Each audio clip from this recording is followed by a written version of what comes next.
But இப்போ இது எங்கே வந்திருக்கு அப்படின்னா பூட்டான், ஹிமாச்சல் பிரதேஷ், கேரளா அப்படின்னு அது வரைக்கும் இருந்த அந்த ரூட் வந்து இப்போ கேரளாலேருந்து கோயம்புத்தூர் வந்திருக்கு. இப்போ கோயம்புத்தூரில் இருக்கக்கூடிய இந்த கேங் கூட ஒரு பிரபலமான ஒரு நடிகரும் லிங்க்ல இருக்காரு அப்படின்ற சந்தேகம் எழுந்திருக்கு.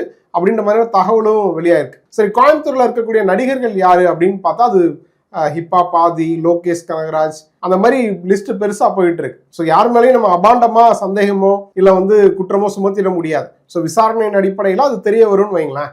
ஸோ இந்த அமித் சக்கலக்கல்கிட்ட கிட்டத்தட்ட 10 மாதத்துக்கு முன்னாடியே இதே மாதிரி கஸ்டம்ஸ் கூப்பிட்டு விசாரிச்சிருக்காங்க. அப்பவும் சில டாக்குமெண்ட் சப்மிட் பண்ணியிருக்காரு. இப்போ அகைன் இவர்கிட்ட இந்த மாதிரி வாகனங்கள் நிறைய இருக்கிற மாதிரியான இன்ஃபர்மேஷன் கிடைச்சதை தொடர்ந்து அகைன் இவர்கிட்ட வந்து விசாரணை பண்ணியிருக்காங்க. 10 நாளுக்குள்ள இப்போ இவர்கிட்ட இருக்கிற வண்டிக்கான டாக்குமெண்ட்ஸை சப்மிட் பண்ண சொல்லியிருக்காங்க. ஸோ இந்த கோயம்புத்தூர் கேங் ரிலேட்டடான இன்ஃபர்மேஷனை வந்து அமித் சக்கலக்கல் மட்டும் இல்லை, கஸ்டம்ஸ் கமிஷனர் டிஜுவுமே பிரஸ் மீட்ல சொல்லியிருக்காரு.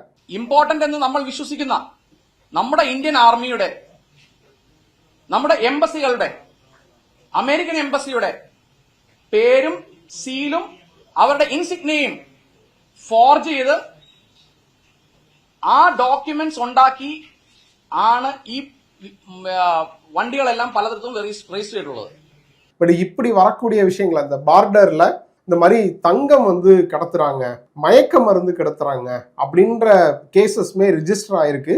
ஸோ இதெல்லாம் வந்து கடத்துறாங்க அப்படின்னா என்னத்தை வேணாலும் கடத்த முடியும் அவங்களால ஈஸியா.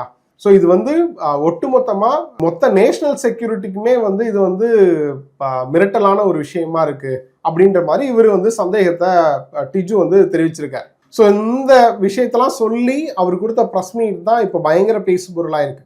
என் வண்டியும் சரி, உங்க வண்டியும் சரி, எல்லா வண்டியோட டேட்டாவுமே அதில் தான் இருக்கு.